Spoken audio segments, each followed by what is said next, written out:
Welcome to the SaaStock How-To series, in which we aim to answer questions posted to us by our community. I'm Alex Theuma, CEO of SaaStock, which helps SaaS companies get traction, grow, and scale through our community, conferences, and our content. And today I'm joined by a good friend, Mark Organ, who's the CEO coach and founding CEO of Influitive and Eloqua.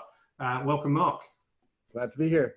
Good to have you. So Mark, the questions that were posed by our audience was how do they make cuts and how do they support levers? Certainly 2020 has been a year where it's been pretty essential for most businesses because of COVID and because of the upcoming recession to make cuts in some way. But maybe not all businesses also understand how do they support the levers. I wanted to ask you this question. Definitely a good question. I've done 3 rounds of layoffs myself when I was at Influitive and made some mistakes and then learned from them. And as a CEO coach, I've helped 6 of my clients make cuts actually much more successfully, I think, as a result of what I learned. So happy to share what I've learned today. I'd say that the first thing when you sort of dawns on you that it may be time to make some cuts, the first thing I would say is cut maybe a little deeper than you think. I mean, there's I think a tendency as a CEO to really look at all the people you have as valuable assets, and they are, and you like them, you're optimistic, you see the value that they're able to create, and of course, generally you're optimistic that things are going to turn around. So you want to cut as little as possible. You may also want to protect your reputation in the market, and that certainly, there was one time, one of the cuts that I did where one of the people who we let go went to the media, and it absolutely did hurt the business. So I understand all of that, but probably one of the most important things is that you don't do multiple cuts as I did. You really want to, if you can, cut once and cut pretty deep. And what I'll tell you is that you will survive from it. And very importantly, what you'll learn if you cut a little deeper. So let's say you want to do a 20% cut. I would say, think about maybe cutting to 25% instead of 20. And a few actually good things come from that. Number one, you're much less likely to have to cut again. The second thing is you're going to learn a lot about your business. You're going to learn a lot about what really works. There's some of the people and functions that we let go of that we didn't actually miss very much after, and we wondered, wow, we thought this was a really important thing for our business, but actually it wasn't. And conversely, we made cuts where we said, wow, I guess that really is very important, and we would hire back in that function. Secondly, what it allows you to do is it allows some of the more junior people in your company that are actually really high potential to step up and do more. I am just amazed at some of the people we had in their, early 20s that had to step up into a leadership role, and wow, like, did they ever? And, in many cases, they might've been paid less than half of what we used to pay the senior person in that role.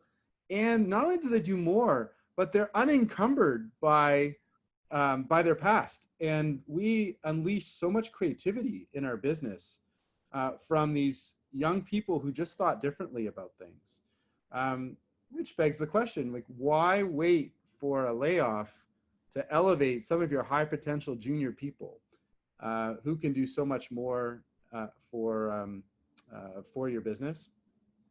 The other thing I would recommend that you do is that, as opposed to going from the top and saying, who is most expendable, or who that's not the right way to put it, most expendable, but maybe you try to let go of your average performers first, and you sort of sprinkle around some cuts here and there. But what I would advise you to do is actually start from the bottom and say, who would I hire? So maybe, hopefully, the first person you hire is yourself, the CEO, and then say, okay, I need this function, I need this person, whatever. And you build your way from the bottom up as opposed to go from the top down. And that's actually makes it a lot easier to come up with a number that's, maybe a deeper cut than you would have done otherwise. And the results get pretty profound. So among my clients that have, maybe cut a little deeper than they first thought with some of my encouragement and support, many of them are now profitable. They didn't think they would be, but now they are, because the economy's actually bounced back greater than they thought. But now not only are they growing quickly, but they're now cash flow positive. They're able to raise money at a significantly higher price than they would have otherwise, because right now investors really do value frugality. Those would be some of my advice there.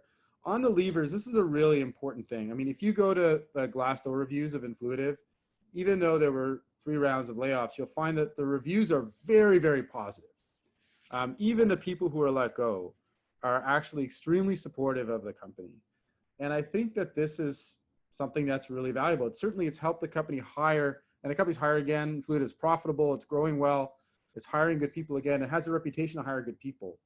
And I think that that reputation for growing and developing people, whether they're in your company or not, is so valuable to your company that you maintain that reputation. So when we had to let go of people, our number 1 priority was to make sure that they found not just any new job, but a great new job. Right? We had a rule at Influitive, and really any company I'm a part of, is that everybody who comes into the company needs to exit at a significantly higher level than where they started. Higher level of responsibility, more pay, more stock options. It's something that I feel as CEO was the value proposition that I offered to my employees. My value prop is that I'm going to help accelerate your career faster than you're going to have accelerated elsewhere. Doesn't mean you're going to be in my company forever. There may be a time for you to go, but when you do go, you're going to have learned a lot. You're going to have increase your career net present value significantly. And so item number 1 at every single management meeting, every staff meeting was, there's our list of 7 people or whatever it was, people that have not found jobs yet. Everybody's assigned somebody on the leadership team to make sure that that person goes, and the rule we have is minimum 3 offers for every person.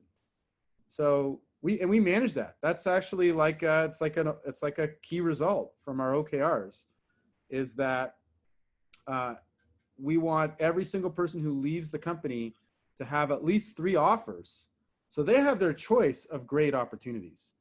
And then, when they find a job, they tell everybody, they say, sucks that I was let go or whatnot, but I was done right by the company, and I'm thrilled with my new position.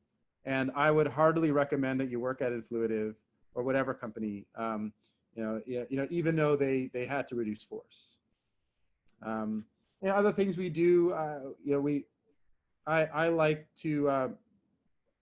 career development. I think it's fun. I think it's something that a lot of startups don't really focus on, and they should. I think it's valuable. So I like to have, meetings with the people who are leaving, try to assess their strengths, look at their LinkedIn profile, try to figure out, is there a right turn that they should be making in their career where, maybe if they were a B player in our company, meaning they're still solid performer, is there another job, is there another company where they can be a top performer? Should they be in a B2C company instead of B2B? Should they be at a earlier stage company or a later stage company? Is there a different function for them that might make sense? It doesn't take a lot of time. It might take, 30 to 45 minutes, but that might be more career advice than that person has ever got in their life, right? A lot of young people, they really don't get a lot of direction these days with respect to career. Those of you who are CEOs who've been doing this for a while, you probably have a lot of good instinct in terms of what people really should be doing. And, that can be really invaluable for people. And again, maintain that reputation that you want in your company, that you are a risk-free place to work. Even if you have to reduce force, you're a risk-free place to go, because career NPV is always going to go up in your company. So I'd probably leave it at that, and maybe take any other questions you might have about this. Yeah, no, I think it's great advice there. Certainly say cut deeper than you think. So go for that 25% instead of 20. Think about well, the way that you support levers and put it into your OKRs is very interesting. Certainly not something that we've done or necessarily kind of thought about. One question on that. So you said 3 offers per lever. How do you track that? We have a regular meeting with them. We have, again, everybody, all the levers are assigned somebody on the leadership team who is accountable for their success. So the way I manage that is that, for example, my CFO might have 3 people, and they will report back, and we put it up in a in a spreadsheet that we review. And if one of the if there's somebody who has only one offer or an offer and they don't really like it very much, whatnot, we'll have a meeting about that, and I'll say to the CFO, what's happening there? What does this person need? Do they need a pep talk? Do they need help with their resume? Do they need connections? One of the things that you'll see me and other people on my team do is that we'll actually go out on social media and say, hey, I know somebody who's amazing in this role, and use those connections to help that person find something new. But everyone needs something different. In some cases, it's just motivation, right? They just need someone to pump them up and give them confidence. But yeah, that's how we manage it, and I've been successful every time. I remember there was a sales rep that I found out once was this is a long time ago. Someone saw him in a fish market selling fish, and this was and actually at the time I had left Eloqua already. I was living in Singapore doing something else, but someone sent me this note. Not that there's anything wrong with necessarily selling fish, but I know him and saying selling fish was not what he should do. I spent a few hours connecting with other people saying, hey, if you need a great sales rep number 1 or 2, I know somebody amazing, and did get him another job and really helped turn around his career from there, so that he would only have to go to a fish market if he was making dinner. Amazing. I mean, that's great leadership, and I think beyond that really kind of shows that you care, and I think that's an important thing, supporting your team, that you've hired people, like you care for them, you want to develop their career and think about continue that caring afterwards. And I think not a lot of organizations and CEOs and leaders I think take it beyond once people have left, can take that caring and continue that. Yeah, and I'd say, I mean, caring is definitely part of it. I really do feel like anybody who's lent me their very valuable time and reputation, I do feel a sense of obligation to them. But I will also say, honestly, it's good business. I mean, your reputation is the most important thing that you have as a leader. And if it means the difference between having a superstar sign on with you or your talent competitor, I mean, that's worth millions and millions of dollars or pounds to you. So for sure, caring is important, but I would say that there is absolutely very sound business reasons for ensuring that everybody who works in your companies succeeds in life. And it doesn't take a lot of effort to make that happen. As I mentioned, it's really just a few minutes of time, and you could dramatically make an impact on somebody's career that they'll enjoy for the rest of their life. Great stuff. Well, on that note, we'll end there. Thank you, Mark Organ, for joining us on this SaaStock How-To series. Pleasure to be here. Thank you, Alex.